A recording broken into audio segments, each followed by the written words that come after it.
Assalomu alaykum YouTube ko'ruvchilar, ot suyuvchilar, Dovyurak kanalimiz a'zolari, akalar, ukalar, do'stlar, yaxshimisizlar? Bugun chislamiz 9-mart 2025-yil. Men bugun hozir Namangan viloyati Kosonsoy tuman Tamojidaman. Sizlarga bitta narsani ilindim. Podpischiliklarim uchun, obunachilarim uchun. Shu marshrutka yo'lga qo'yilgan. Hozir voditel yo'q ekan. Mashina qulib ekan. Qaysi payt yurishini, hammasini ma'lumotlarni so'rab berardim. O'tgan safar video qilaman deb sizlar uchun ayrim sabablarga video qila olmadim, lekin ma'lumotga egaman. Bu o'tgan oy 5-fevraldan yo'lga qo'yildi. Shu O'zbekiston Kosonsoy tumanidan Promo o'zi O'shga borasizlar, Qirg'iziston davlat O'sh shahriga borasizlar. Shu yerda joy ajratib qo'ygan, yana bitta mashina kelish kerak. Короче, bu soatga qarab yuradi. Misol, ertaga soat 10 da shunisi yuradi, yana bitta sherik keladi, bu 12 da yuradi.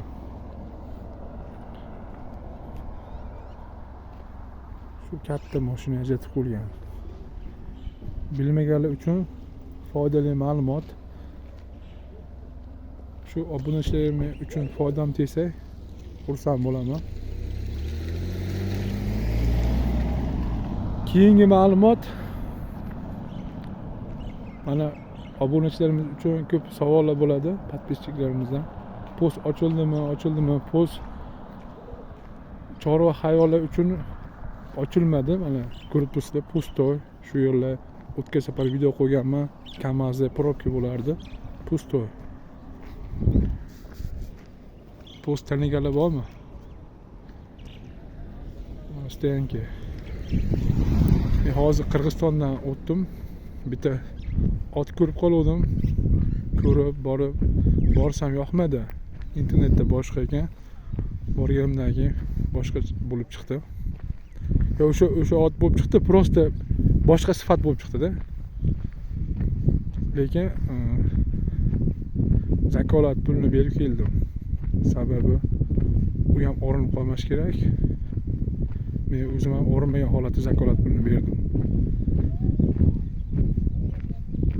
Yangiliklar bo'lsa, Alloh nasib qilsa, sizlar uchun post ochilgan kuni inshaalloh video qilib qo'yaman. Bu yoqda holatlarni ham ko'rdim. Post yopiq. Endi to'liq ma'lumotga ega emasman. Ayrim kishilar 15 kundan keyin ochiladi deyapti. Ayrimlar 6 oydan keyin ochiladi deyapti.